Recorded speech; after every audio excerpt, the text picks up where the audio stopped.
보수 세력이 어떻게 보면 좀 처절한 반성이 필요하다 이렇게 보시지 않습니까? 근데 저는 예. 한국의 보수 세력은 결국 대한민국 문명 한번 좀 진단을 해보시죠. 지금 문제. 예. 저는 한국 보수는 아주 세계적 업적을 남겼죠. 지난 77년 동안 대한민국을 이 정도로 발전시킨 예. 가끔 제가 쓰는 말입니다만은 가장 위대한 이야기를 만든 사람들이거든요. The greatest story ever told. 그러니까 건국, 호국, 근대화, 민주화, 앞으로 이제 헌법이 명령하는 바의 평화적 자유통일의 과업을 남겨놓고 있는 게 보수인데, 결국 지금까지 한국 보수는 역사 발전에 난 주인이었다고 생각해요. 객은 좌파라고 주객을 나눈다면은 결국 만든 사람들이, 역사를 만든 사람들이 주인공이죠. 욕을 먹고 때로는 부패하기도 하면서. 그런데 한국 보수의 결정적인 약점이 두 가지가 있습니다. 실수죠.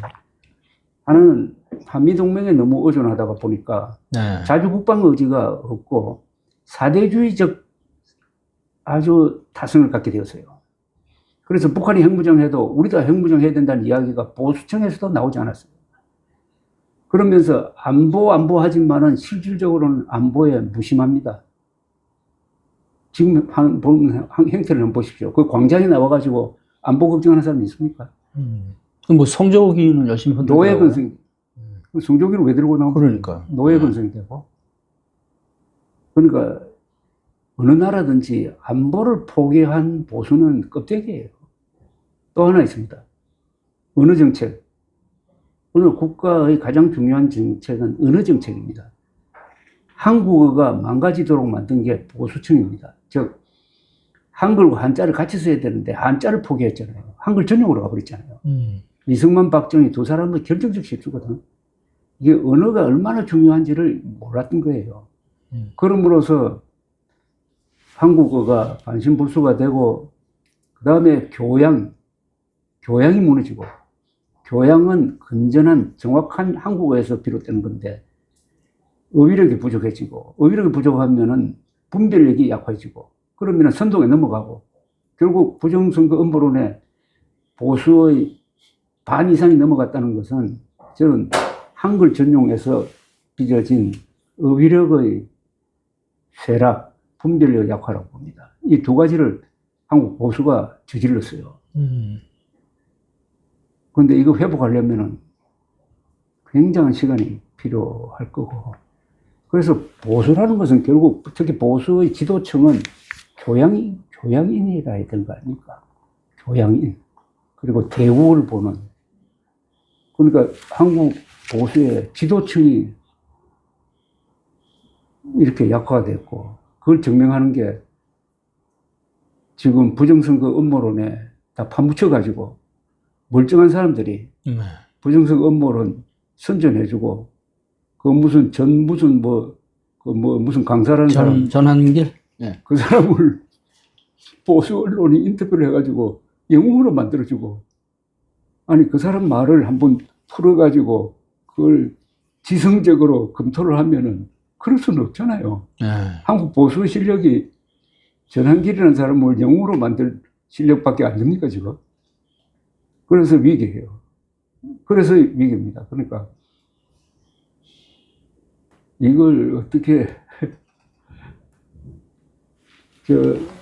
19세기에 영국의 저술가 중에 토마스 칼라힐이라는 사람이 있습니다. 그분이 쓴 영웅숭배론이라는 책의 서문에 보면은 인간은 역경을 이기는 사람이 100이라면은 풍요를 이기는 사람은 한 사람도 안 된다고 했더라고요. 저는 한국 보수가 그 딜레마에 빠졌다고 봅니다. 어려울 때, 전쟁할 때, 그리고 개발연대에 딱 정신 차리고 이랬던 이 긴장감이 풀어져 버리니까 사람이 나태해지면 나쁜 짓을 할 가능성이 많은데, 그것을 견제하는 게 교양이거든요. 자기만이 가지고 있는 주체성과 교양, 인간관 이런 건데, 이게 흔들려 버리니까 안보 얘기를 잠깐 하셨는데, 사실 이제 윤석열 정부의 실정 중에 하나로 꼽히는 것이 이제 지금 말씀하신 대로 그 지나친 그 의존, 예? 안보 의존. 그래서 이제 뭐 겉으로는 이제 뭐 한미 동맹을 강화하고 특히 이제 한미일 동맹 뭐 이런 거를 많이 강조하고 있는데, 한미 동맹하고 한미일 동맹 조금 또 다르지 않습니까? 어떻게 보세요, 그 부분은? 저는 뭐 같다고 봐요. 그렇습니까? 예, 그러니까 예. 한미일 동맹이 같이 움직여야지. 예, 거기서 일본을 뭐 분리한다든지 하는 것은 불가능하죠. 아니, 근데 일본 완전 뭐 그런 차원이 아니고, 우리가 이제 한일 간의 어떤 이제 그런 여러 가지 지금 역사적인 뭐 이해관계부터 해서 뭐 독도 문제나 아직도 계속되는 현안인데, 그런 여러 가지를 봤을 때 일본 군이 유사시에 우리 뭐 동해나 또는 한반도에 진주할 수 있는 정도로까지 어떤 그 동맹을 맺는다, 뭐 이런 부분에 대해서는 국민적인 어떤 그 정서가 그것을 좀 상당히 거기에 대해서는 좀 반대하는 그런 게 많지 않아요?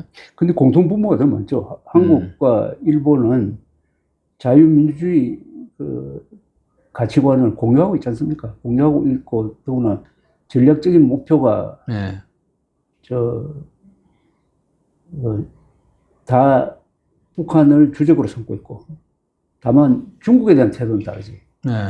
중국에 대해서는 일본이 한국보다 훨씬 더 반중적이고, 한국은 중국에 대해서 반중으로 갈 수 없는 지정학적인 위치에 있다. 뭐 그 정도지. 저는 공통분모가 훨씬 더 많다고 봅니다. 그래서 한미일 동맹은 세트로 움직여야 된다고 생각해요. 그럼 윤석열 정부의 그런 외교 정책, 안보 정책에 대해서는 뭐 크게 문제 삼지는 저는 않으시는 잘했다고 건가요? 봐요. 한미일 동맹 회복, 그건 윤석열 대통령이 남을 만한 업적을 쌓은 건 사실이에요. 그건 앞으로 어떻게 이런 파동을 거치면서 그게 또 와야 되면은 윤석열 대통령의 남은 유일한 성과가 무너져 버리는데. 근데 이런 건 인정을 어떻습니까? 합니다. 아까 이제 뭐, 핵무기, 저희가 이제 그 그 NPT, 거의 가입 국가이기 때문에 거기에 대해서는 저희가 이제 뭐 핵무기는 안 만든다, 이제 그리고 또 미국의 어떤 강한 어떤 그 통제도 있고 그런데, 굳이 이것을 핵무기 포기 명문화를 했단 말이죠. 윤석열 정부 들어와서. 근데 거기에 대한 아무런 뭐 사실은 대가나 이런 것도 없이 여기에 대해서 좀 국익 차원에서 좀 비판이 있었거든요. 그 부분은 어떻게 보세요? 우리 그 NPT 가입했지만은 NPT를 탈퇴할 수 있는 조항이 그 NPT 10조에 있어요. 그러면은 핵 문제로 인하여 국가 생존에 아주 치명적 위험이 있을 때는 뭐 6개월 전인가 통보하고 네. 빠질 수 있게 돼 있어요. 저는 옛날부터 이걸 우리가 선언을 해야 된다. 이 10조를 가지고 정식으로 언제까지 국제사회가 북한의 핵을 제거하지 못하면은 우리는 10조에 따라서 탈퇴하겠다.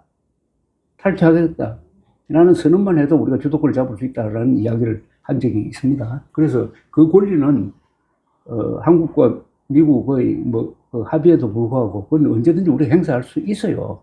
있는데 제가 주장하는 바는 한국과 미국의 이해관계가 정면으로 충돌하지 않는 방안으로서의 나토 방식의 그 핵 공유, 네.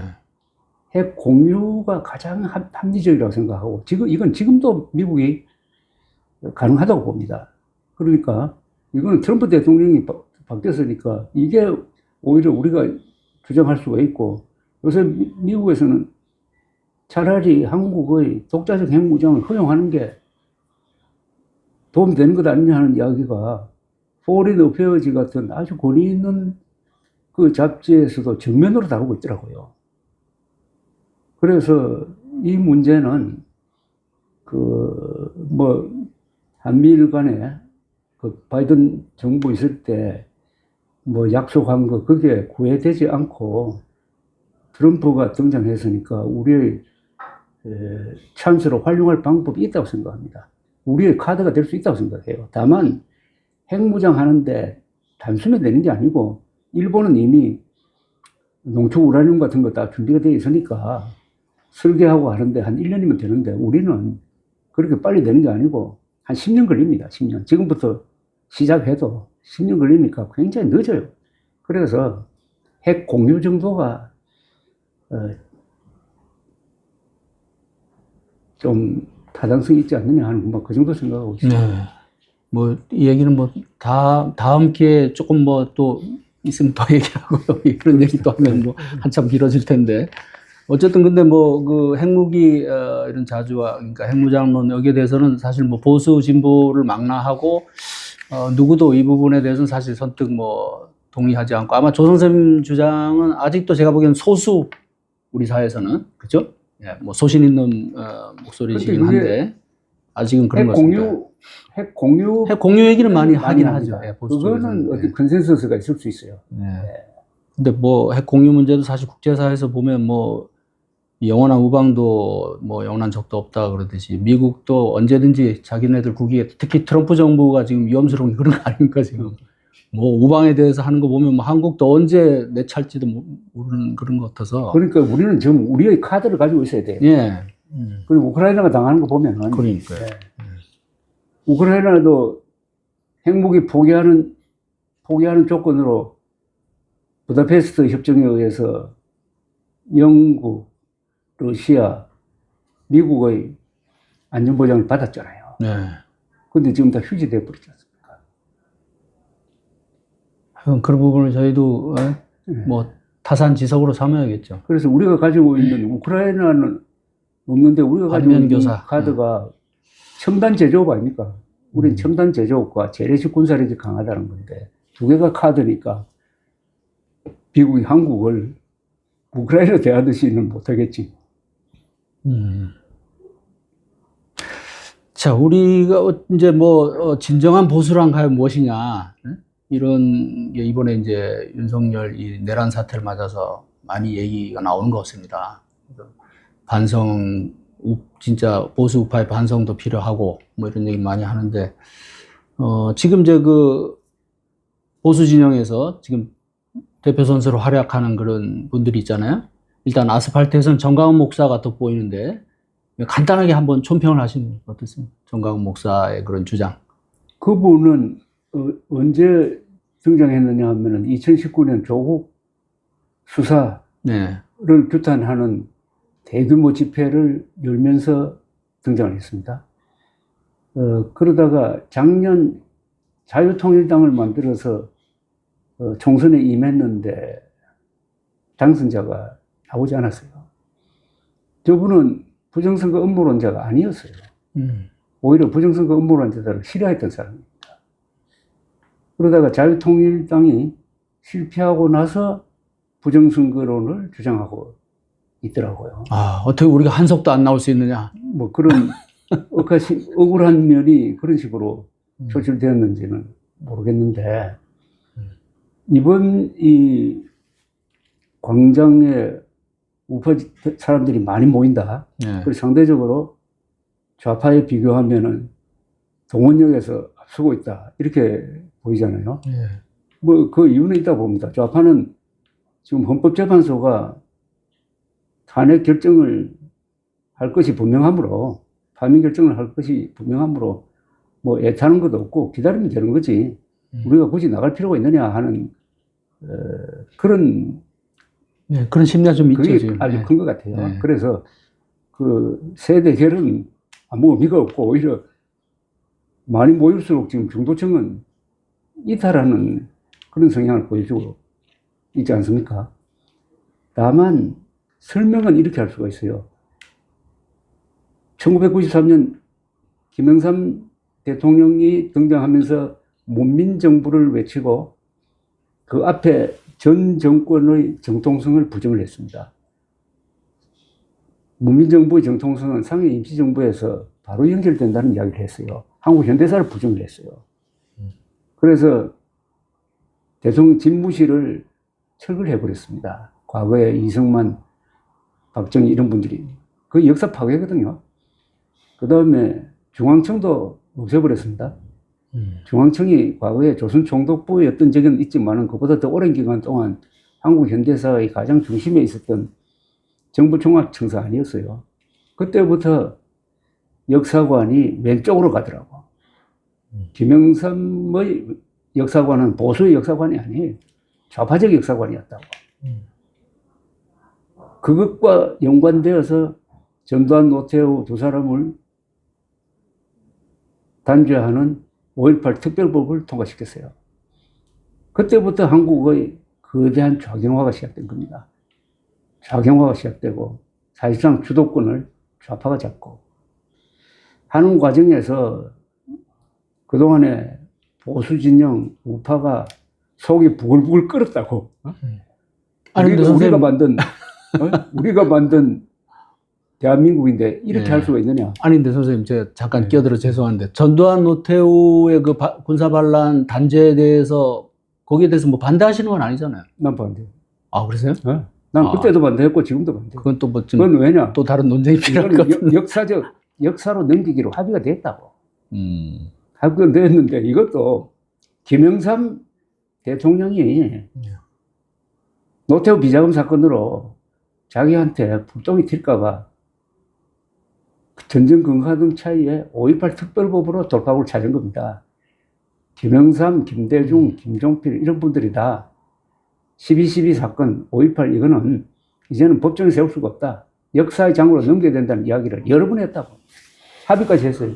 아니, 근데 합의를 하더라도 그것이 잘못된 합의고, 근데 국민의 어떤 그런 정의나 이런 그 법 근데 감정이 그게 안 없었어요. 맞으면. 그 당시에 5.18 특별법이 만들어질 때 예.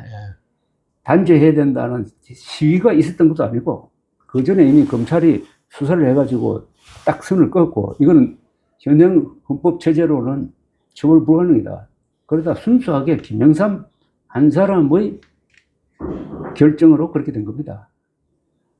알겠습니다. 그 문제는 그 정도라고. 제가 설명하고 정광훈 목사 지금 얘기하다가. 제가 설명해서 예. 그래서 한국에 거대한 좌경화가 일어난 거예요. 예. 거기에 대한 우파 진영의 불만이 쌓여가고 있었다. 아, 예. 쌓여가고 있다가 이번에 터진 거예요. 이번에 어떤 식으로 터졌느냐. 이게 아주 변칙적으로 터진 거지. 윤석열 보호, 네. 그 다음에 부정선거 음모론.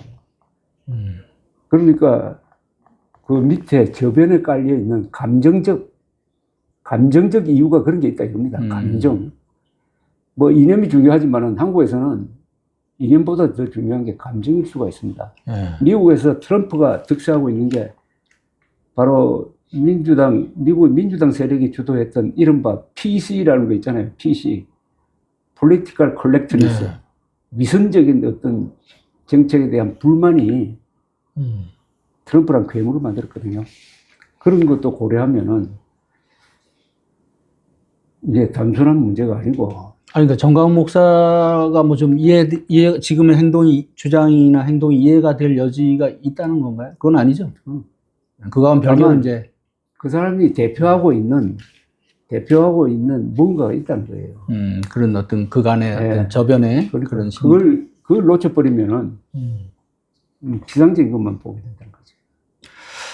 자, 지금 그 뭐 여론조사 결과로 보면 보수 진영에서 김문수 장관이 뜻밖의 제일 많이 뭐 그것도 이제 조금 달라지겠지만 그래 나왔고, 그다음에 기존에 이제 뭐 이준석, 그다음 이제 새롭게 또 한동훈 전 대표가 이제 또 출발하는 것 같아요. 대선 이 경쟁에. 이 세 사람을 뭐 간단하게 비교 평가를 해보시면 어떨까요? 지금 경선 과정에서 난 재밌는 일이 벌어질 수 있다고 봐요. 그러니까 계엄 찬성으로 계속 가겠느냐. 그 다음에 탄핵이 이미 인용됐는데 계속 윤석열 대통령을 편들 수 있겠느냐 하는 쪽과 한동훈, 안철수, 오세훈, 유승민 이 세 사람 공통점이 있죠 아마. 그게 뭡니까? 계엄에 반대하고 탄핵에 찬성했잖아요. 예. 그 사람들하고 이 김문수 장관 쪽에는 상당한 그 시국간의 차이가 있어요. 경선 과정에서 노선 투쟁이 있느냐 없느냐. 난 노선 투쟁이 있어야 된다고 생각해요. 근데 노선 투쟁을 하려면은 한동훈, 오세훈, 안철수, 이준석은 원래부터 이준석 전 대표는 원래부터 부정선거 음모론과 제일 열심히 싸운 사람이니까 하여튼 이쪽에서 부정선거 음모론은 안 된다. 이거하고 결별해야 된다는 이야기가 나와야 되는데 그 이야기를 꺼낼 수 있을지 없을지 그게 표가 안 될 수가 있다고 생각할 수 있다고요. 그러니까요. 한동훈 대표 그간의 이렇게 행적을 보면 이렇게 뭔가 결정적인 순간에 승부수를 잘 못 던지는 그런 걸로 보였거든요. 그래서 이 부분도 이번에 책을 봐도 완전히 이렇게 뭐 확 반대쪽으로는 못 돌아서고 여전히 이쪽과의 뭔가 그 끈은 좀 이어가면서 이렇게 가는 게 아니냐 이런 생각이 좀 드는데. 부정선거 음모론은 안 된다는 주장은 거의 확실합니다. 그 책이 있어요. 그거는 맞죠. 네, 그건 근데 먼저 또 근데 선관위 또 문제는 또 얘기를 했더라고 그렇죠. 별개로. 그렇죠. 그런데 그거는 이제 부정선거 음모론과 현재 정면 승부하기에는 아직도 이르다고 보는 건지 상당히 그 용기가 필요할 겁니다. 또 그 세력이 경선 과정에 개입할 거라고. 그 책에 보면은 주류 정치인이 당권을 잡기 위해서 음모론자들과 결탁하면은 결국 음모론에 먹혀버린다 하는 경고를 아주 세게 하고 있더라고요. 근데 그건 그 책을 썼을 때고 실제 경선 과정에서 그런 이야기를 할 수 있겠느냐. 그리고 나는 경선 과정에 의미가 있으려면은 노선투쟁이 있어야 된다고 생각해요. 노선투쟁을 하다가 거기서 하나의 어떤 합의점이 만들어지고 그 과정에서 후보가 나오면은 그 후보가 예컨대 윤석열 계엄 여기에 대해서는 재론하지 않겠다. 쉽게 말하면 탄핵의 강을 건너겠다. 오로지 이재명 민주당 집권을 막겠다. 이렇게 하면은 좀 지지 기반이 좀 커지는 거 아닌가요? 그러니까 그게 상식적인 판단인데요. 그걸 할 수 있을지 없을지가 국민의힘 경선의 재밌는 포인트예요. 그리고 국민의힘 경선이 재밌을 수가 있습니다. 민주당보다 더 재미있을 수가 있다. 그런데 한동훈이 과연 그러면 이길 수 있을까요? 경선에서? 어떻게 보세요? 지금 그 지지 기반 그런 정서와 또 상당 부분 부딪히는 부분들이 있을 텐데. 지금 현재로는 불리하다고 봐야 되는데 그런 노선 투쟁을 했을 때 어떤 변화가 일어나는지는 예측하기 힘들어요. 예측하기 힘듭니다. 그리고 그거는 8대 0으로 윤석열 대통령 파면이 결정된 다음의 상황이라 이거예요. 그럼 더 이상 윤석열 대통령을 편들 수 없을 것 아닙니까? 네. 논리적으로 그래요. 논리적으로. 감정적으로는 계속 남아있어요. 네. 그래서는, 그런데 그렇다면은 승산도 있다고 생각해요. 지금은 그렇지만, 그러니까 8대 0으로 아주 명확한 결정문이 나올 때 새로운 또 상황이 전개된다고 보는데, 다만 이제 2달이라는 시간에 좀 묶이겠는데, 근데 경선 드라마를 만들 수 있느냐 없느냐요. 한국 정치에서는 드라마를 만드는 사람이 정권을 만들 수가 있어요. 쪽에. 그래서 국민의힘의 경선 드라마를 저는 기대를 합니다. 바깥에 있는 이준석 의원과의 무슨 단일화까지 포함한 플랫폼을 좀 넓히든지 2021년에 안철수 오세훈 단일화가 드라마를 만들어냈잖아요. 그러면 대선도 뭔가 또 좀 승산도 있다, 보수 진영에 뭐 이렇게도 보시는 겁니까? 그렇게 했을 때 승산이 있는데 지금으로는 뭐 여론상으로는 불리하게 나오죠. 불리하게 나오고 그 탄핵이란 게 너무 크고. 그렇죠. 그 개헌하고 임기 단축론 있잖아요. 그걸 한동훈도 책에서 그걸 주장했던데 그 부분도 좀 이슈가 될까요? 지금 개헌이 이게 우선 대선 전에는 개헌이 이루어지지 않잖아요. 그죠? 그럼 불가능하잖아요. 예. 그러면 뭘 하겠다는 건지 결국 공약에 공약이죠. 담도록 하겠다는 요구 같아요. 그죠? 그리고 이제 뭐 이게 이제 4년으로 맞추겠다는 거 아니에요? 저기 국회의원 선거. 그건 다 공약에 의해서 공약이. 이루어지는 것이 그게 무슨 법적인 강제를 할 수 없다고. 그러니까 그럼 공약을 한다는 뜻인 것 같은데. 그럼 각자 나름대로의 개헌 공약을 할 텐데 합의된 안을 가지고 공약은 못 할 거라고.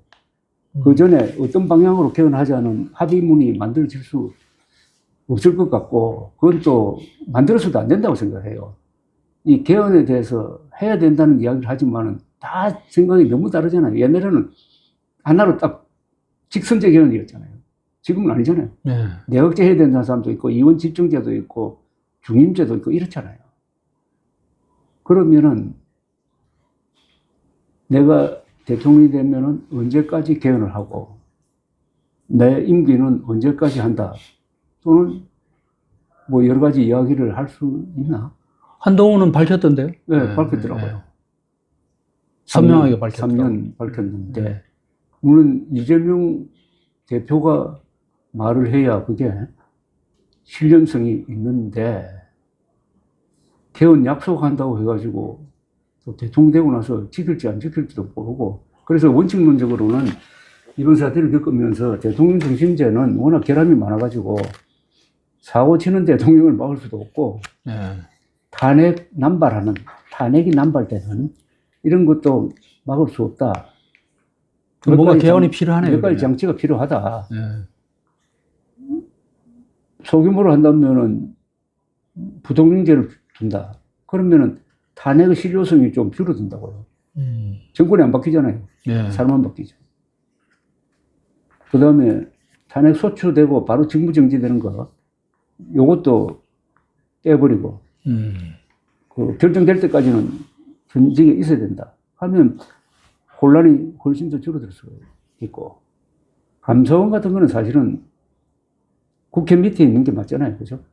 감사원은 지금 독립기구지만 대통령 영향을 많이 받으니까, 뭐 그런 거.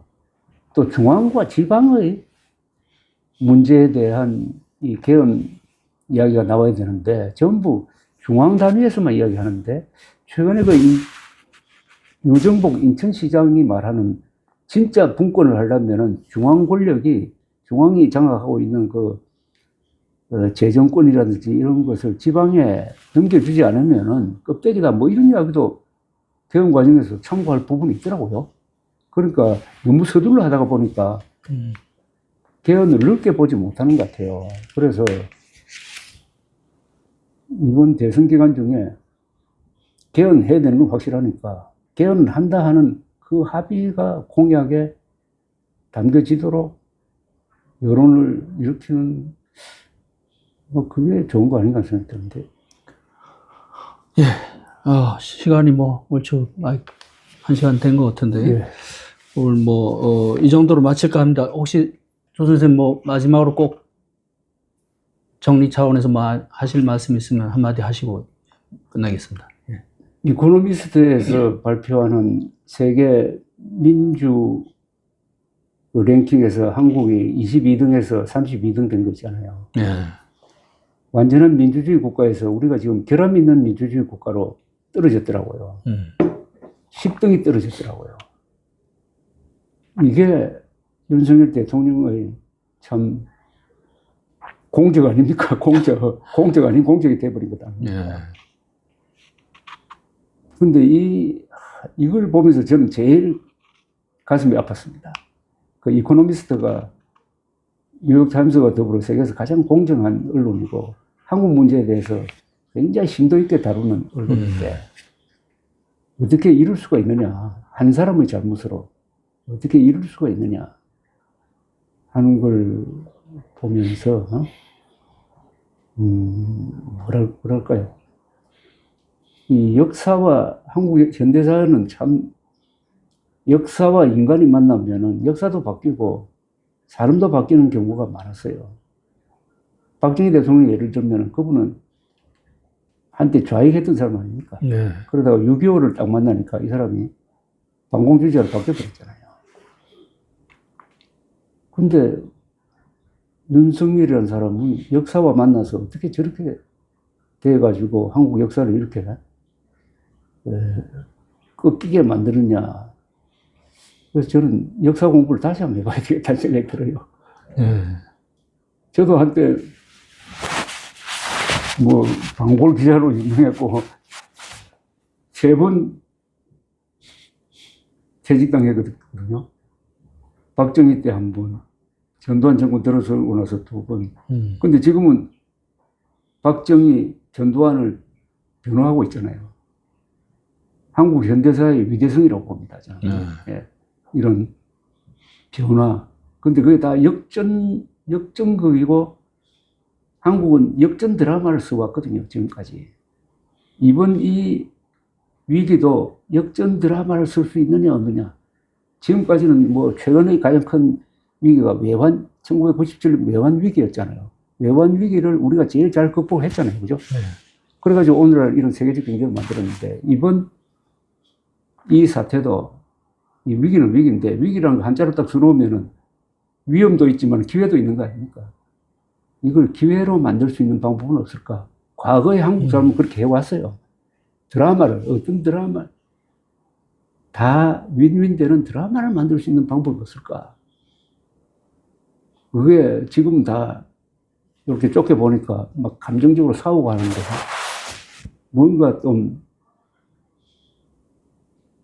드라마가 나올 수 있지 않을까? 뭐 서울올림픽의 성공이라든지 이런 거 보면 그런 기대는 하고 있습니다. 근데 그 기대치가 과거보다는 좀 낮아져요. 네. 다음 주 이제 탄핵 선고가 중대한 그런 변곡점이 될 것 같습니다. 그리고 이제 만약에 조기 대선이 또 치러진다면 거기서 또 어떤 결과가 나올지 우리 이제 한국 사회가 이렇게 지금 후퇴한 여기서 다시 지금 말씀하신 대로 어떤 그런 새로운 또 드라마를 쓰면서 다시 성장의 어떤 그런 발판으로 삼을 수 있을지. 근데 민주주의의 가장 큰 장점은 네. 실수를 견디는 제도라고 그러거든요. 네. 그리고 문제를 들추어내가지고 공론화하면은 결론은 좋은 방향으로 날 것이다. 이승만 대통령의 취임사 생각이 납니다. 이렇게 이야기했습니다. 우리는 민주주의를 밀고 나가는 수밖에 없습니다. 민주주의가 문제 해결에 더디지만은 종국에 가서는 선의 악을 이긴다고 믿고 민주주의를 밀고 나가야 합니다. 라고 했습니다. 그러니까 민주주의를 하려면 인내심이 있어야 돼요. 그래서 이승만 대통령이 세계 역사상 아마 처음일 건데 전쟁 중에도 언론 검열을 안 했습니다. 전쟁 중에도 언론이 군대 비판 많이 했습니다. 군대 학살하는 것도 막 보도하고 있습니다. 또 전쟁 중에 최대 규모의 선거를 했잖아요. 1952년 그때는 면장까지 뽑았습니다. 16,000명을 선출했어요. 이승만 대통령은 민주주의는 해봐야 된다. 시행착오 불가피하다. 그러려면 참아야 되는데 윤석열 대통령은 못 참았잖아요. 벌컥하고. 그러니까 이승만이 한국 보수 정신의 기준이 된다면 윤석열 대통령은 가장 반보수적인, 가장 반민주주의적인 행동을 한 건데. 그럼 이 사람이 맨날 주장하는 게 자유민주주의인데, 사실은 자유민주주의의 그 정신이나 어떤 철학을 제대로 이해를 못한 걸로 지금 보이잖아요. 그러니까 가장 큰 오히려 파괴를 하고 그렇게 나서니. 가장 큰 거짓말은 윤석열 대통령이 말한 바 나는 자유민주주의자라는 그 말이 가장 큰 거짓말이죠.